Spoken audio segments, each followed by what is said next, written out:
Okay, welcome back to Superbly Said Advanced English Vocabulary and Phrases. And this critique, it's derived directly from a SpeakDuo lesson. It's really designed for learners who are aiming for that high proficiency level.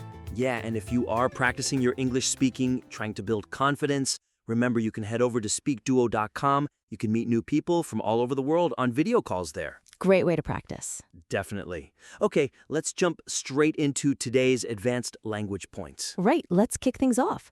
We're starting today by looking at, well, the difference between just knowing about something and really having experience with it. We'll focus on familiar with something. Okay, familiar with. Seems straightforward, but I guess the nuance is key. Exactly. It's easy for advanced speakers to maybe use a simpler term when familiar with is actually much more precise, like comparing it to being just acquainted with something. Ah, okay, acquainted with. That sounds much weaker. It is. If you're only acquainted with something, you've probably just, heard of it, maybe met someone once briefly. It suggests a pretty superficial contact. Right, so familiar with is what we should use when we mean a deeper understanding, like practical knowledge, or you've encountered it many times. Precisely.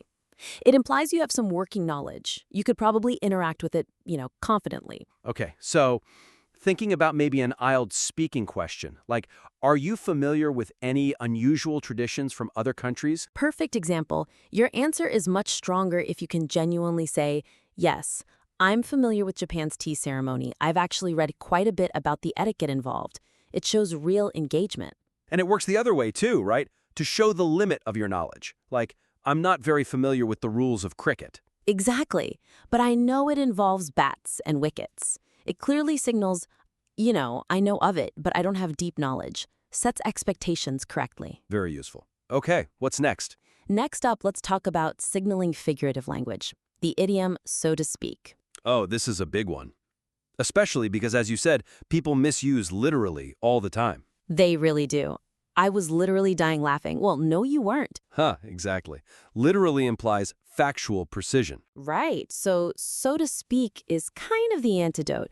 You use it specifically when you're using hyperbole or a metaphor or maybe another idiom, just to flag to your listener, hey, this isn't meant literally. It's like a little disclaimer. It is. A very useful one. So in conversation, if someone asks, using the idiom itself, when was the last time you felt on top of the world, so to speak? Right. Using so to speak in your answer shows you get the figurative nature. You could say, probably when I graduated, it felt like such a huge achievement, like I was on top of the world, so to speak. And it works in more professional settings, too, observing someone else. Absolutely. After landing that massive contract, he was, on top of the world, so to speak. Shows you recognize it's an exaggeration for effect. Okay, got it. Let's move on. How about describing something simple? Let's look at low-key. Excellent term for describing something that's simple, quiet, not extravagant. Now, how is this different from, say, understated? They feel quite similar. They do feel similar, but the distinction is important for advanced usage. Understated usually relates more to style, design, maybe behavior. Things that are intentionally subtle, often elegant, perhaps expensive but not flashy. Okay, so understated might have a touch of class or intentional subtlety. Exactly. Whereas low-key is more about the general vibe of an event, or a preference for things that are casual, simple, deliberately private. It doesn't really carry that same implication of elegance. So like an understated watch suggests quiet expense and good taste. Right. But a low-key dinner just means a casual meal with a few friends, probably at home. No fuss. Gotcha. So if asked, do you prefer big parties or something more low-key? You'd answer, oh, I usually prefer something low-key, definitely. Like dinner with close friends is perfect for me. It clearly communicates that preference for simplicity. Makes sense. Okay, next idiom? Let's talk about keeping things, especially for emotional reasons, to hold on to something. Meaning like to keep something, not get rid of it. Exactly. Now, you could just say to retain. Which sounds quite formal. Very formal. And also quite neutral, almost clinical. You retain documents, a company retains employees. There's not much emotion there. Okay, so hold on to brings in the emotional side. Yes, that's the key difference. You use to hold on to when there's a stronger connection involved. Sentimental value, Maybe an emotional attachment or even just, a reluctance to let go of something old or maybe outdated. It adds that human element. So it's perfect for talking about personal things. Like, if asked, is there something from your past you still hold on to? Precisely. A good answer would tap into that emotion. Yes, I still hold on to all my old photos because, well, they remind me of really good times. It explains the why behind keeping it, not just the action. Exactly.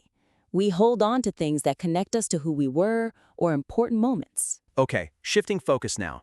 Expressing excitement about the future. Let's look at to look forward to something. Being excited or eager about something coming up. Right.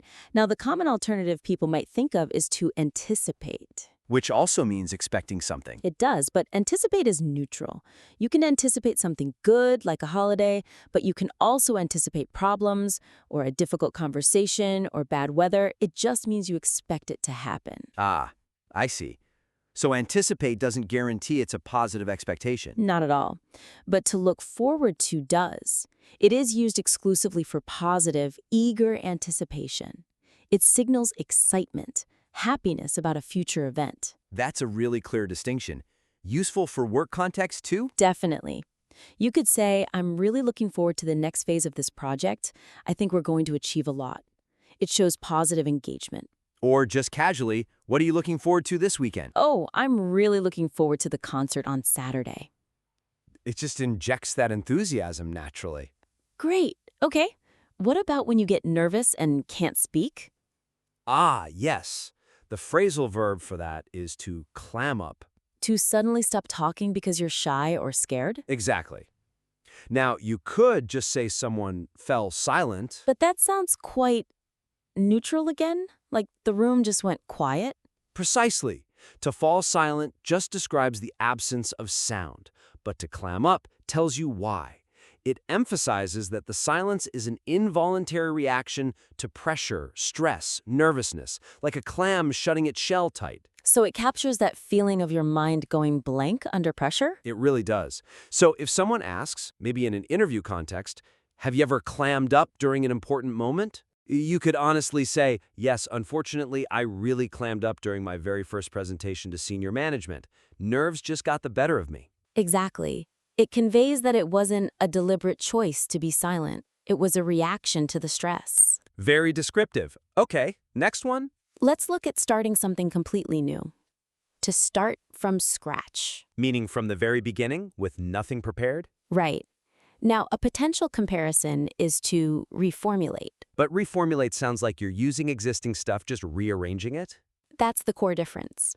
Reformulate implies you're taking existing elements, maybe an old plan or ingredients, and changing the structure or combination. You're working with something. Whereas start from scratch means absolutely nothing existed before. Exactly. No existing materials, no prior structure, no foundation. You are building it entirely from the ground up. Total fresh start. Okay, so essential for talking about, say, starting a business? Definitely. She built her successful online business entirely from scratch. Or, thinking hypothetically, if you had to start your education over from scratch, what would you study? If I were starting from scratch, I think I'd focus more on practical skills earlier on. Captures that clean slate idea perfectly. It does. Okay, just one more idiom to look at. All right, what is it? It's about how we react emotionally to criticism, to take something to heart. Meaning to be deeply affected by what someone said, usually criticism. Yes. Now, the more, perhaps, professional or detached alternative might be to consider the feedback. Right. Consider sounds rational, objective, like you're weighing it up logically. Exactly. It's a cognitive process. But to take something to heart is about the emotional impact. It means the comment, usually criticism, or maybe even harsh advice, has hit you deeply, personally. You've internalized it. And it often implies it caused some pain or serious thought. Often, yes. It suggests a significant emotional response, not just a casual review of the feedback. So, if asked, do you usually take criticism to heart or just brush it off? You could respond, well, I try to be objective, but honestly, sometimes I do take harsh feedback to heart, especially if it feels personal, rather than just about the task. It shows that vulnerability and the depth of the impact. It's not just about work either. Right. Like, he really took his friend's warning to heart and changed his approach. Exactly, it affected him profoundly. Okay, wow. That's 8 really useful phrases and some great distinctions there. Yeah, focusing on these nuances is what really elevates your English from, good to truly advanced. Absolutely. Right. I think it's time to see if everyone's grasped these. Let's do a quick review quiz. Sounds good. We'll ask the question, repeat the phrase, give you the options, just choose the best fit based on the advanced meanings we've discussed. Okay.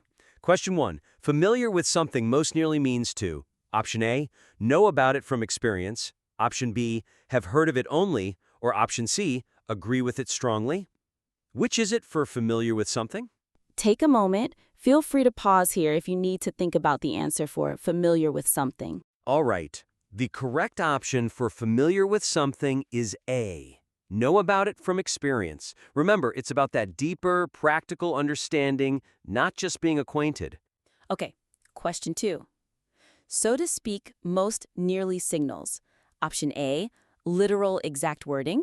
Option B, a figurative way of saying it. Or option C, a very formal register. What does so to speak signal? Feel free to pause here again if you need a moment to think about so to speak. And the correct option for so to speak is B, a figurative way of saying it. Remember, it's that useful flag that you're not being literal, like being on top of the world, so to speak. Question 3. Low-key most nearly means: Option A, high energy and showy. Option B, carefully staged and strict. Or option C, quiet, simple, not flashy. What's the best meaning for low-key? Pause here if you need to consider the options for low-key. Okay, the correct option for low-key is C, quiet, simple, not flashy. Think of that simple, casual dinner, distinct from something elegantly understated. Question 4. To hold on to something is to: Option A, keep it instead of discarding. Option B, borrow it for a short time. Or option C, display it for everyone. What does it mean to hold on to something? Need a moment? Feel free to pause here for hold on to something. All right, the correct option for hold on to something is A, keep it instead of discarding. And remember that key element often for sentimental or emotional reasons, like holding on to old photos. Question 5. To look forward to something is to: Option A, expect it to be difficult. Option B, feel excited about a future event. Or option C, plan to avoid it if possible. What are you doing when you look forward to something? Pause the playback if you need a second to think about look forward to. The correct option for look forward to is B, feel excited about a future event. That essential, positive, eager anticipation is what sets it apart from just anticipating. Question 6. To clam up most nearly means to: Option A, speak faster to fill silence. Option B, change topic to deflect. Or option C, suddenly stop talking from nerves. What happens when you clam up? Feel free to pause right here if you want to think about clam up. Okay, the correct option for clam up is C, suddenly stop talking from nerves. It's that involuntary shutdown due to pressure or fear we talked about. Question 7. To start from scratch is to: Option A, begin again with nothing. Option B, reuse parts of an old plan. Or option C, skip early steps to save time. What does it mean to start from scratch? Pause now if you need a bit more time on start from scratch. And the answer for start from scratch is A, begin again with nothing. Remember, it emphasizes that complete lack of pre-existing materials or structure. Building from the ground up. And finally, question 8. To take something to heart is to: Option A, memorize it word for word. Option B, be deeply affected by it. Or option C, repeat it to other people. What does it mean to take something to heart? Last chance to pause if you need to think about take something to heart. The correct option for take something to heart is B, be deeply affected by it. It highlights that profound emotional impact much deeper than just rationally considering feedback. Phew. Okay, that was a good run-through. We've covered those 8 key phrases today. really digging into the nuances, the emotional weight, and the specific contexts that make them different from maybe simpler synonyms. Well, suggestion here really is to consciously try and integrate these phrases, paying attention to those subtle differences we discussed. Use them in your conversations, maybe in your writing. That active use is really how you solidify them and move towards, truly advanced fluency. Couldn't agree more. And don't miss out on the next connecting practice session on SpeakDuo. Also, you can check your email for the daily quiz and a review of this critique based on the lesson. Keep practicing those nuances. Thanks for joining us for this critique.